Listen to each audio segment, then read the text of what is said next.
UP में क्यों डूब गई बीएसपी की नैया, कहां गच्चा खा गई मायावती।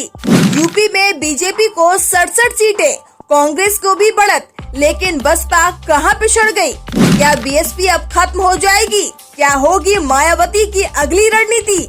मेगा एग्जिट पोल के मुताबिक उत्तर प्रदेश लोकसभा चुनाव में इस बार भी एनडीए सब पर भारी पड़ता दिख रहा है। एग्जिट पोल रिजल्ट के मुताबिक उत्तर प्रदेश की 80 सीटों में से एनडीए को 68 से 71 सीटें मिल सकती हैं, जिसमें अकेले बीजेपी को 64 से 67 सीटें मिलने का अनुमान है। दूसरी तरफ इंडिया अलायंस के खाते में 19 से 12 सीटें आ सकती हैं। कांग्रेस 2019 के मुकाबले में अच्छा प्रदर्शन कर सकती है, 3 से 6 सीटों पर जीत दर्ज कर सकती है, जिसमें रायबरेली सीट भी शामिल है। इस सीट से राहुल गांधी चुनाव लड़ रहे हैं।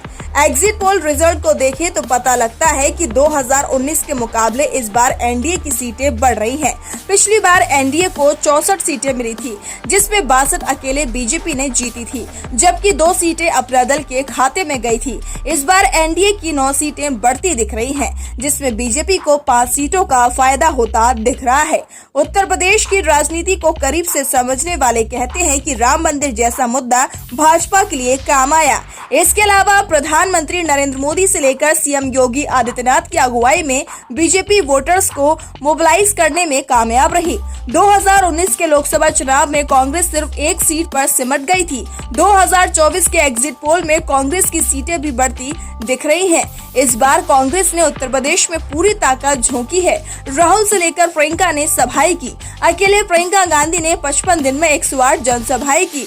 कांग्रेस के मुताबिक प्रियंका गांधी ने हर दिन औसत 2 से 3 जनसभाओं और रोड शो के जरिए चुनाव अभियान को धार दी। खासकर रायबरेली व अमेठी में हर दिन औसतन 8 से 10 सभाओं में हिस्सा लिया, जिसका फायदा होता दिख रहा है।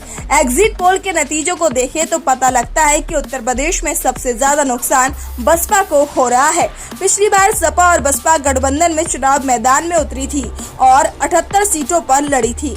इसमें से 15 पर जीत हासिल की थी। इसमें बीएसपी को 10 और सपा को 5 सीटें मिली थी। विशेषज्ञों के मुताबिक पिछली बार बसपा को सपा के साथ फायदा मिला। कई सीटों पर सपा के वोट भी बसपा को ट्रांसफर हुए थे, जो इस बार नहीं है। इसके अलावा बसपा ने चुनाव के बीच आकाश आनंद को जिम्मेदारी से हटा दिया। इसका भी उसे नुकसान होता दिख रहा है। Bureau report, VR news.